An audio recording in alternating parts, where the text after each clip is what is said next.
सभी देशवासियों को नमो बुद्धाय, जय भीम, जय संविधान। साथियों, इसमें सुप्रीम कोर्ट के द्वारा एक बहुत ही बड़ी याचिका पर सुनवाई करते समय बड़ी टिप्पणी कर दिया है। और टिप्पणी करते हुए साथियों ये कह दिया है कि संविधान लागू हुए 75 वर्ष हो चुके हैं, अब एससी एसटी लोगों को रिजर्वेशन बिल्कुल भी नहीं मिलना चाहिए। साथियों, हम सब जानते हैं 1 अगस्त 2024 को सुप्रीम कोर्ट के 7 संवैधानिक बेंच के पीठ के द्वारा कहा गया था कि एससी एसटी रिजर्वेशन में सब कैटेगरी और क्रीमी लेयर वाला प्रोविजन करना चाहिए, और इस पर साथियों मोहर लगा दिया था। और अभी सुप्रीम कोर्ट के 2 संवैधानिक बेंच के पीठ के द्वारा अब साफ कर दिया है कि संविधान लागू हुए 75 वर्ष हो चुके हैं, अब रिजर्वेशन बिल्कुल खत्म कर देना चाहिए। और साथियों, जिस याचिकाकर्ता के द्वारा याचिका लगाए गए थे उसके तरफ से जो अधिवक्ता पेश हुए थे, जो वकील पेश हुए थे, और उन्हें तो बहुत बड़ी बड़ी ज्ञानी वाला तर्क दे रहे थे। वो कह रहे थे कि आरक्षण के कारण एससी एसटी समाज में काफी ज्यादा आर्थिक विकास, सामाजिक विकास हो चुका है, अब इन लोगों का आरक्षण बिल्कुल नहीं होना चाहिए, खत्म कर देना चाहिए।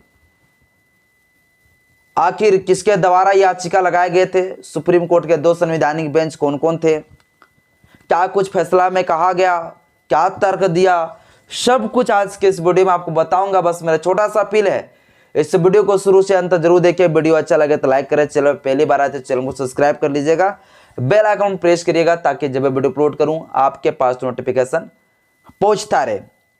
साथियों, जब 1 अगस्त 2024 को जब ये फैसला आया था कि एससी एसटी के रिजर्वेशन में सब कैटेगरी मतलब उपवर्गीकरण और क्रीमी लेयर, ये सिस्टम ये प्रोविजन सरकार को करना चाहिए, उसमें साथियों 7 जज थे शामिल, 7 संवैधानिक बेंच वाली पीठ था, जिसमें साथियों पहला जो जज है जस्टिस, उसका नाम मैं लिख देना चाहता हूँ सीजेआई, उस समय सीजेआई डीवाई चंद्रचूड़ जी थे। मैं थोड़ा ये सब चीज आपको बताना चाहता हूं ताकि याद रहे आप लोग को कि एससी एसटी का रिजर्वेशन को खत्म करने के लिए कौन कौन सा जस्टिस लोग क्या क्या साजिश किए हैं, इसलिए थोड़ा मैं नाम लिख देना चाहता हूं।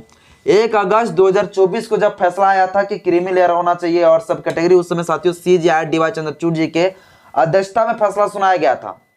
इसमें साथियों दूसरा जो जस्टिस थे वो मनोज मिश्रा शामिल थे, मनोज मिश्रा साथियों। तीसरा विक्रमनाथ साथियों, ये जस्टिस हो गए। चौथा साथियों सतीश चंद्र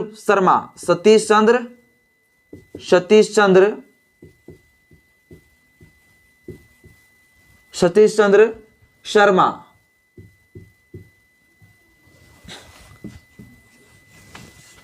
आगे साथियों justice B are Gavai.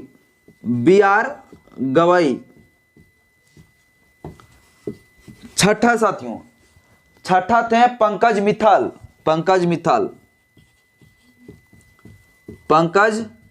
Mittal.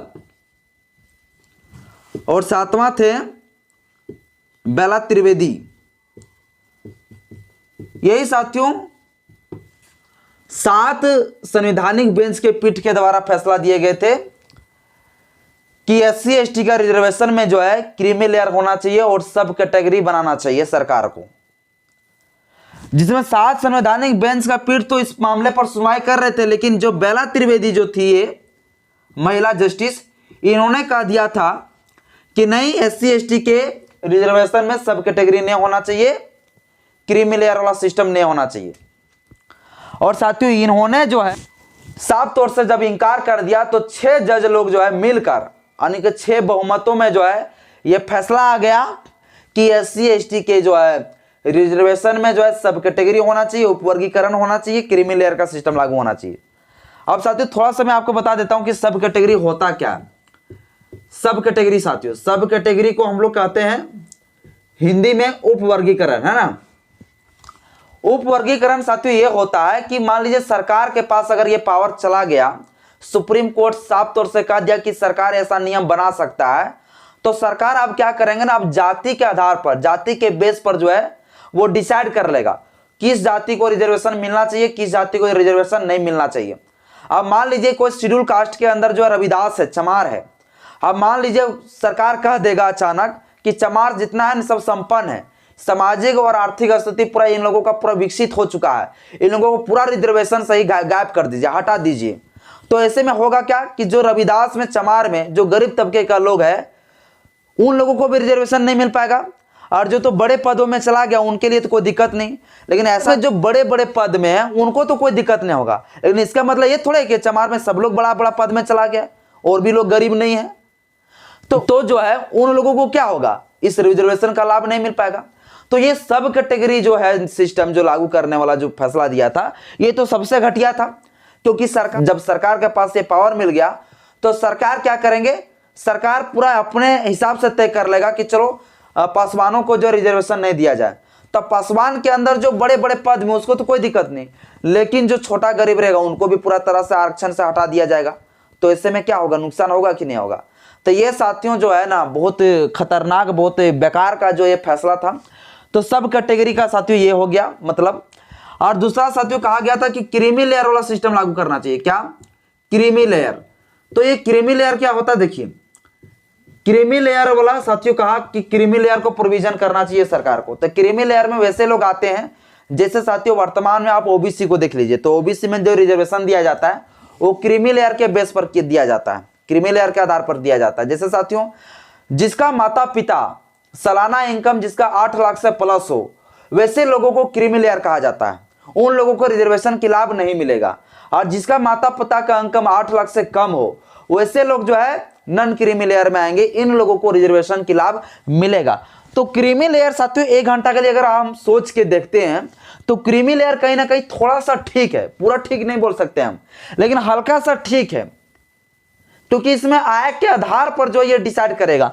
लेकिन सब कैटेगरी में क्या होगा, सीधे जो है ना जाति के आधार पर ही सरकार तय कर लगा कि इन जातियों को आरक्षण नहीं मिलना चाहिए। सब कैटेगरी वाला ठीक नहीं था। सब कैटेगरी वाला ठीक इसलिए नहीं क्योंकि सब कैटेगरी, मान लीजिए एक उदाहरण से समझते हैं कि एक गांव में जो है 10 लोग रहता है पासवान जाति का, और पासवान जाति का 10 है शेड्यूल कास्ट, उसमें से 2 लोगों का जो है नौकरी लग गया है। तो इसके मतलब ऐसा नहीं कि पूरा पासवान जाति को 8 लोगों को भी आप रिजर्वेशन नहीं देंगे, लेकिन सब कैटेगरी में साफ तौर से सरकार यही कर देगा कि पूरा पासवाने को रिजर्वेशन नहीं देंगे। तो हुआ ना भैया कि 2 लोगों की वजह से सब मारा गया। तो सब कैटेगरी वाला साथियों कहीं ना कहीं बेकार था। लेकिन क्रीमी लेयर वाला भी बेकार है, लेकिन थोड़ा सा कहीं ना कहीं साथियों क्रीमी लेयर हल्का सा हम चाहते हैं कि ये ठीक था। अब बाकी बात इस विषय पर आप क्या सोचते हैं मुझे कमेंट बॉक्स में अपना राय बताइएगा। हम पूरा तरीके से सहमत नहीं है, लेकिन हम क्रीमी लेयर वाले पर थोड़ा सा हम सहमत इसलिए हो जाते हैं क्योंकि ये आय के हिसाब से ये तय किया जा रहा था, इसीलिए थोड़ा मान सकते हैं। लेकिन जिस तरह मोदी जी का रवैया है, जिस प्रकार से भाजपा की रवैया है कि ये क्रीमी लेयर और सब कैटेगरी वाला, जब ये जो रवैया बीजेपी का रवैया है, ये क्रीमी लेयर का एक सिर्फ एजेंडा लेकर वो क्या करेंगे, पूरा SC ST का रिजर्वेशन ही पूरा गायब कर देगा, बहुत धांधली करेंगे। तो कहीं ना कहीं साथियों सब कैटेगरी और क्रीमी लेयर दोनों ही खराब है सरकार के रवैये की वजह से। अब बाकी बात साथियों, ये चीज कहा गया था 1 अगस्त 2024 को। 1 अगस्त 2024 को जब ये फैसला आया तो खूब ज्यादा देश में क्या हुआ, विरोध प्रदर्शन हुआ, सड़क पर लोग उतर गए और सड़क पर उतर कर जो है विरोध प्रदर्शन किया। अब साथियों देखते हैं अभी सुप्रीम कोर्ट ने क्या कहा है। अभी साथियों गुरुवार के दिन जो सुप्रीम कोर्ट ने साफ तरीके से कह दिया है, साफ कह दिया है कि संविधान लागू हुए 75 वर्ष हो चुके हैं, संविधान लागू हुए 75 वर्ष हो चुके हैं, संविधान लागू हुए। अब जो है SC ST लोगों को जो है रिजर्वेशन आरक्षण की लाभ नहीं मिलना चाहिए, आरक्षण अब SC ST लोगों को नहीं मिलना चाहिए, यह साथियों कह दिया है अभी गुरुवार के दिन। और जिस जस्टिस के द्वारा ये कहा गया है, जिस जस्टिस के द्वारा ये याचिका पर सुनवाई कर रहे थे, उस जस्टिस का नाम है साथियों justice BR Gavai, BR Gavai. और दूसरा साथियों अजय मसीह। ये साथियों 2 जस्टिस के द्वारा जो है याचिका पर सुनवाई करते समय यह बयान दे दिया है कि 75 वर्ष हो चुके हैं, अब जो है रिजर्वेशन SC ST लोगों को नहीं मिलना चाहिए। यह साथियों जो याचिका जो सुप्रीम कोर्ट पहुंचा, वो पहुंचा कैसे? यह साथियों याचिकाकर्ता का नाम है, जो मध्य प्रदेश का रहने वाला है, MP लिख देना चाहते हैं हम, MP मध्य प्रदेश का रहने वाला है। इसका नाम है संतोष मालवीय, ये संतोष मालवीय के द्वारा साथियों ये याचिका लगाए गए सुप्रीम कोर्ट में। सबसे पहले यह शख्स पहुंच गया था अपना हाई कोर्ट, और हाई कोर्ट जब गया तो हाई कोर्ट ने जो इस सुनवाई करने से मना कर दिया और कह दिया कि अब जो है ना आप चले जाइए कहां पे, सुप्रीम कोर्ट चले जाइए। ये जो याचिका करता है संतोष मालवीय, इस संतोष मालवीय जी का कहना है कि आईएएस आईपीएस का जो 21 विभाग है, आईएएस आईपीएस का जो 21 विभाग है, ये सारे विभागों में जो एससी एसटी समुदाय के जो लोग हैं जो नौकरी कर रहे हैं उनके बच्चों को जो है रिजर्वेशन नहीं मिलना चाहिए। यह साथियों इस याचिकाकर्ता के द्वारा जो है इस याचिका में लिखे गए। इसके तरफ से जो एडवोकेट जो पेश हुए थे, जो वकील पेश हुए थे एडवोकेट, उस एडवोकेट का साथियों नाम है राधेलाल गुप्ता। साथियों राधेलाल गुप्ता ने क्या कहा मैं आपको बताना चाहता हूं। राधेलाल गुप्ता, मैं क्या करके लिख भी देना चाहता हूं, राधेलाल गुप्ता। तो ये राधेलाल गुप्ता जी के द्वारा कहा गया सुप्रीम कोर्ट में, जब सुप्रीम कोर्ट में जस्टिस BR गवई और अजय मसीह के सामने पेश हुए ये राधेलाल गुप्ता, ये एडवोकेट, तो इन्होंने तर्क दिया कि SC ST का जो समाज है, वो SC ST का जो समाज है वो आरक्षण के कारण पूर्ण तरीके से जो है सामाजिक और आर्थिक मामले में पूरा विकसित हो चुका है। इन लोगों को अब रिजर्वेशन खत्म कर देना चाहिए। देखिए राधेलाल गुप्ता कुछ और कह रहे हैं। राधेलाल गुप्ता कह रहा है कि SC ST समाज जो है पूरा आरक्षण के कारण जो है पूरा विकसित हो चुका है सामाजिक मामले में, आर्थिक मामले में, अब इन लोगों को रिजर्वेशन खत्म कर देना चाहिए। लेकिन यही संतोष मालवीय जिन्होंने याचिका लगाया उनका कहना था कि आईएएस आईपीएस जो है जो बन चुका है उसमें है उनके बच्चों को रिजर्वेशन नहीं मिलना चाहिए। यह साथियों याचिका में लिखे, लेकिन उन्होंने जाके बयान दे दिया भैया क्या कि अब भैया SC ST लोगों जो है, SC ST जो समाज है वो लोग पूरा सामाजिक आर्थिक मामले में जो है आरक्षण के कारण विकसित हो चुका है, इन लोगों को अब रिजर्वेशन खत्म कर देना चाहिए। अब साथियों ये बयान जैसे दिए गए इसके बाद BR गवई साहब ने टोक लिया और BR गवई ने कहा कि भैया ठीक बोल रहे हैं आप, चलिए हम आपको बताते हैं इसका उपाय क्या है, कैसे रिजर्वेशन खत्म होगा। तब साथियों BR गवई ने टिप्पणी करते हुए कह दिया, BR गवई ने कहा कि संविधान लागू हुए 75 वर्ष हो चुके हैं।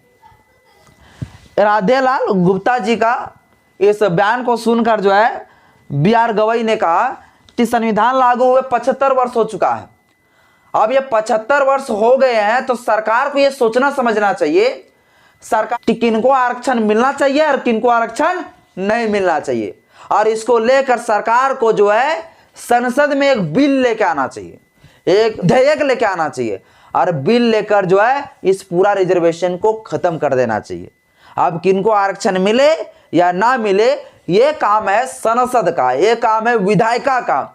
ये साथियों BR गवई ने कहा और BR गवई ने साफ कह दिया कि भैया आप 75 वर्ष हो चुके हैं, लेकिन सरकार को अब सोचना चाहिए, अब जो है रिजर्वेशन जिनको उचित मामले में रिजर्वेशन मिलना चाहिए उनको मिलना चाहिए, और जिसको नहीं मिलना चाहिए उनको डायरेक्ट हटा देना चाहिए।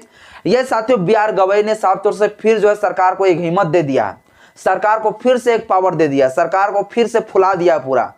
यानी BR गवई ने साफ कह दिया है कि सरकार को इसको लेकर एक विधेयक आना चाहिए, एक बिल लेके आना ये चाहिए संसद में, और फटाक के ये नियम बना देना चाहिए कि किसको रिजर्वेशन मिलेगा किसको रिजर्वेशन नहीं मिलेगा। और ये साथियों जो राधेलाल गुप्ता जी ने कहा उस पर सहमति जताते हुए ये कह दिया कि भैया आपके याचिका पर हम क्या कि आपके याचिका पर फुल हम जजमेंट नहीं दे सकते हैं क्योंकि ये मामला पूरा हो जाता है संसद का, पार्लियामेंट का, लेकिन हम इतना जरूर कह रहा हूं कि सरकार जो है इसके ऊपर कदम उठाना चाहिए और सरकार को यह तय करना चाहिए कि किस व्यक्ति को आरक्षण मिलेगा किस व्यक्ति को आरक्षण नहीं मिलेगा। इसको लेकर सरकार को विधेयक बहुत जल्द आना चाहिए क्योंकि संविधान लागू हुए 75 वर्ष हो चुके हैं। यह साथियों टिप्पणी कर दिया है BR गवई के द्वारा। अब इस विषय पर आप क्या सोचते हैं मुझे बताइएगा, लेकिन याद रखिएगा इस मामले पर कोई जजमेंट फैसला नहीं आया है, इस याचिका को वापस कर दिया है, सुनवाई नहीं किया, लेकिन सुनवाई में जब बैठे हुए थे तो इस प्रकार से यह साथियों बयान दिया गया BR गवई के द्वारा कि 75 वर्ष हो चुके संविधान लागू हुए, अब जो सरकार को एक विधेयक लेना चाहिए, एक कानून लाना चाहिए और कानून बनाकर जो है इसे फिर वैसे लोगों को आरक्षण से हटा देना चाहिए जो पूरी तरीके से जो है आरक्षण लेकर लाभ ले चुका है। ये साथियों बी आर गवई जी के द्वारा कहा गया। बाकी बात इस मामले पर आप क्या सोचते हैं, मुझे कमेंट बॉक्स में अपना राय जरूर बताइएगा। जय भीम, जय संविधान, जय विज्ञान, जोहार।